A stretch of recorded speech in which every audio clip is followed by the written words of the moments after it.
Hello à tous, j'espère que vous allez bien. Moi ça va super, alhamdoulilah. Alors aujourd'hui une nouvelle vidéo. Je me retrouve aujourd'hui pour parler un peu de comment j'ai trouvé un travail à l'étranger, en Suède. Donc, j'ai déjà parlé de ça dans des vidéos précédentes, mais là je me focus dessus comme ça cette question, c'est bon. Il y aura la réponse à cette question et on cessera de me la poser, je posterai le lien directement. Donc pour ceux qui ne me connaissent pas, moi c'est Mansour, j'ai 29 ans. Je vis à Stockholm depuis mars 2022, donc avec ma famille. On a déménagé là, je raconte un peu ma vie à Stockholm, ma vie dans la tech, mon évolution. De temps en temps, je fais des petits tutos. Et voilà. Donc si ça vous intéresse, n'hésitez pas à vous abonner, n'hésitez pas à suivre la chaîne, à partager, ça fait super plaisir. Je pourrais pas vous donner comment trouver un travail pour être prof d'école, pour être, je sais pas, pour être esthéticienne, pour être si. Moi, je suis développeur, donc je sais, on va dire, je connais pour l'IT, pour vraiment tout ce qui est développeur. Là, je serai plus, les conseils seront applicables. Après, oui, moi, je suis développeur, donc je pense que ça peut s'appliquer pour un UX designer, ça peut s'appliquer pour beaucoup de corps de métier de l'IT. Donc déjà, avant de parler des conseils, je vais déjà, on va dire, retracer un peu l'histoire. Donc moi, je viens sur Stockholm l'été dernier avec ma famille. Voilà, on vient dans le but de voir si le pays pourrait nous plaire pour une future expatriation. Donc on vient avec ma femme, on passe 2 semaines ici, on aime, on kiffe, on se dit bah non, d'ici 1 an, 2 ans max, on essaie de revenir. Et la condition en fait pour revenir, il fallait que je trouve un emploi. Donc voilà, on ne pouvait pas partir comme ça sans emploi, arriver sur place en mode fiesta, je trouverai ici. Donc voilà, c'était la seule condition. Mais déjà, avant de partir sur comment trouver un emploi, moi je vais déjà te donner un conseil, c'est de te former en anglais. Moi, c'est quelque chose que j'ai fait avant de prendre cette décision, puisque j'avais dans l'optique moi, de partir un jour. Du coup, moi j'ai pris une formation avec mes CPF. Je te mets le lien d'une vidéo où je suis avec Robert, je te la mets en haut. Avec Robert, le directeur d'un centre de formation en anglais, il pourra te donner des bons cours. Enfin, il y a des bons profs qui te donneront des bons cours. Donc voilà, avec lui j'ai fait une formation de 6 mois qui a pu élever mon niveau en anglais et qui m'a permis par la suite de décrocher un emploi puisque je pouvais communiquer avec les gens. Donc, essayer au moins d'avoir un niveau B2, on va dire, un niveau où tu peux communiquer, où tu peux comprendre une conversation, tu peux communiquer, vraiment où tu peux échanger, on ne te demande pas un accent de dingue, j'ai zéro accent, j'ai pas d'accent anglais, j'ai pas d'accent, je suis pas américain, j'ai mon accent basique, je parle comme je parle là, mais en anglais. Donc j'ai pas d'accent anglais, je fais beaucoup de fautes, et des fois, on va dire, je sais pas, he doesn't, je vais dire he don't, mais on avance, il a compris. Voilà, avec le temps, tu feras plus l'erreur. Bon, maintenant, je fais plus l'erreur, mais voilà, je fais encore beaucoup de fautes de grammaire, mais j'arrive à communiquer. Pendant les réunions, j'arrive à communiquer. Je peux communiquer sur mon travail. Chaque matin au délit, je peux dire ce que j'ai fait la veille. Donc vraiment, c'est d'avoir un niveau B2, que tu puisses t'exprimer, que tu sois, pas être à l'aise, mais que tu puisses, voilà, pour un entretien, te présenter. Présenter ton parcours, dire tes objectifs, ça c'est super important quoi. Tu arrives en entretien, vous êtes, je sais pas, 15 000 à passer là, et mise sur l'anglais. C'est vraiment le conseil primordial pour moi, c'est miser sur l'anglais si tu veux partir vivre à l'étranger, anglais. L'anglais, maintenant la seconde chose, c'est de te faire un CV. Un CV voilà, qui reprend bien ton parcours, qui reprend les postes. Adapte ton CV à chaque poste. On va pas faire, je sais pas, si tu es développeur back-end, tel techno, voilà, essaie de t'adapter. Tu es développeur front, mets un peu les technos que tu as appris, ce que l'entreprise recherche, tu regardes un peu, cherche tes technos, tu essaies de les placer, tu essaies de reprendre le titre du poste, quoi. Voilà, un beau CV. Moi, par exemple, en Suède, je sais pas trop. Je connais pas trop les modèles de CV suédois. Moi, j'ai repris un CV à la française, juste virer la photo. J'ai vu que ça se faisait pas ici. Mais voilà, essaie de t'adapter aux standards des pays où tu as postulé. C'est important de t'adapter. Moi, c'est quelque chose que j'ai pas fait. J'ai fait directement à la française. En fait, moi, ce que j'ai fait dans mon CV, c'est qu'en haut, j'ai mis mes expériences. Je pense que c'est ce qui compte. La première chose, j'ai mis mes expériences, après la formation, les technos, tout ça. Mais vraiment, je me suis focus sur l'expérience. Et dans l'expérience, par exemple, je suis développeur front qui a quelques projets perso, bah, je les ai mis dans mes expériences. Par exemple, j'ai Mentor Moi, mon site, ma plateforme qui connecte des mentors avec des autres développeurs ou des autres personnes, quoi. Mais, bref, ma plateforme Mentor Moi, je l'ai mis en expérience, quoi. J'ai mis, je sais pas, 4 5 6 mois à la développer. J'ai appris plein de choses. Il y a du monde qui l'utilise. C'est clairement une expérience. Du coup, je la mets dans l'expérience. Donc voilà, te refaire une présence, enfin, te refaire un CV. euh, Moi, j'aime bien le mail de motivation. J'aime pas la lettre de motivation, mais j'aime bien le mail de motivation. Enfin, j'ai souvent fait des candidatures spontanées. Du coup, bah, tu vas t'expliquer un peu pourquoi tu postules là, t'es qui, tu viens d'où, tu fais quoi, pourquoi, qu'est-ce que tu peux apporter. Et moi, j'aime bien ce petit mail, un petit mail de quoi, de 15 lignes où je me présente, où je présente un peu mon projet. Bah, je suis encore en France, je vais venir vivre dans ce pays, pourquoi, pour si, mes qualités. Il y a mon portfolio, je l'attache. Enfin, pour moi, en tant que dev, c'est important de montrer ce que je sais faire. Chacun a son idée un peu dessus, mais moi, en tant que développeur front, pour moi, c'est primordial en fait, de montrer ce que je sais faire. Au moins, l'entreprise, le recruteur, bam, il vient, il voit, il sait faire ci, il sait faire ça.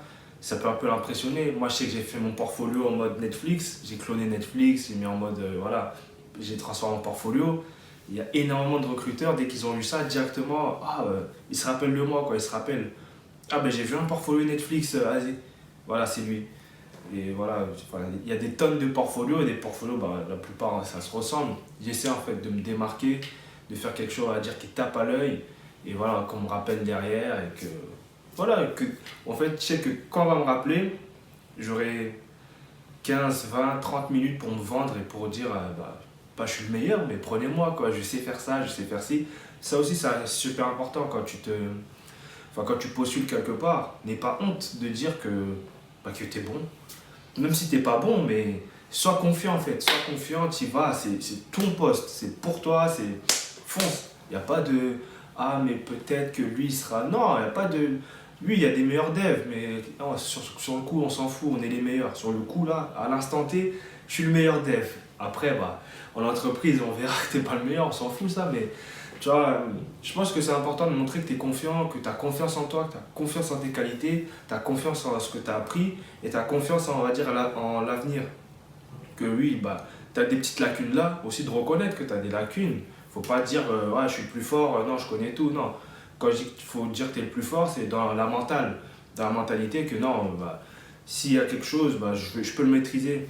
Là, je connais moins, je sais pas, tel langage, je connais pas trop le PHP, mais là, je vais l'apprendre, il n'y a aucun souci. Montrer que tu es fort, voilà.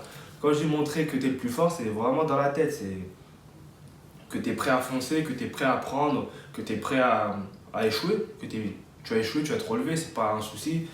Ça aussi, c'est important pour une entreprise d'écouter que voilà, la personne elle est motivée, c'est normal, mais qu'elle n'a pas peur d'échouer, quoi. Bah, surtout que tu quittes, là tu postules à l'étranger, donc tu quittes ton pays pour être dans un pays inconnu. Déjà, ça montre que tu as une certaine force, accentue ça, montre que voilà, tu viens dans leur pays et tu peux faire le taf. Donc voilà, tout ça c'est bon. Tu as fait ton CV, tu as appris l'anglais, tu as une belle présence en ligne. Maintenant, vient l'heure de te confronter au marché du pays dans lequel où tu vas aller.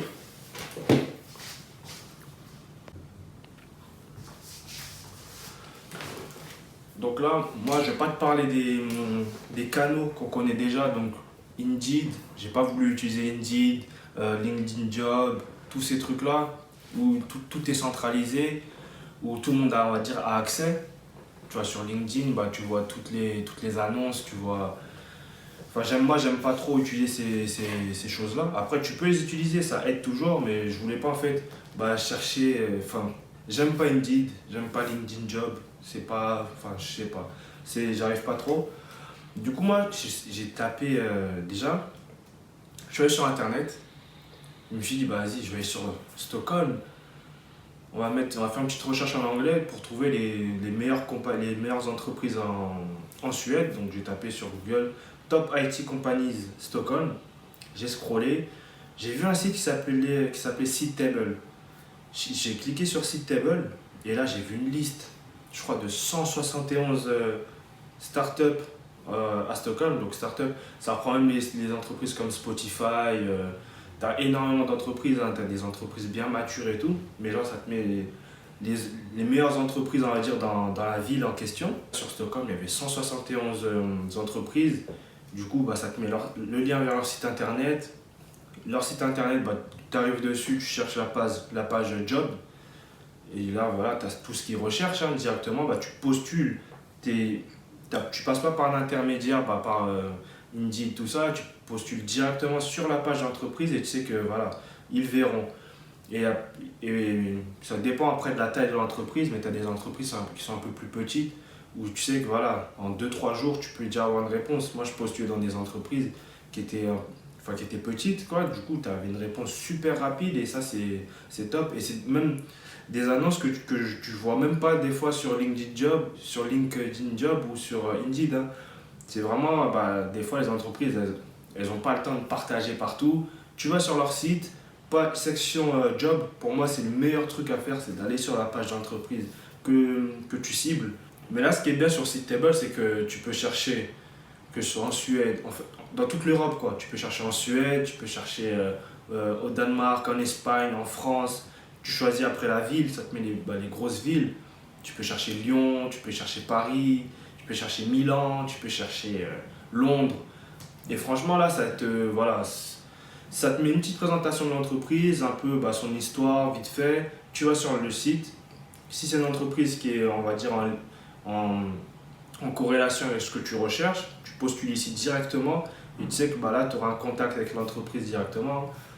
Et voilà, j'ai fait ça avec 20 entreprises et ça a payé assez rapidement, hein. J'ai eu beaucoup d'entretiens, hein. Sur une semaine, je crois, j'avais 5-6 entretiens des fois.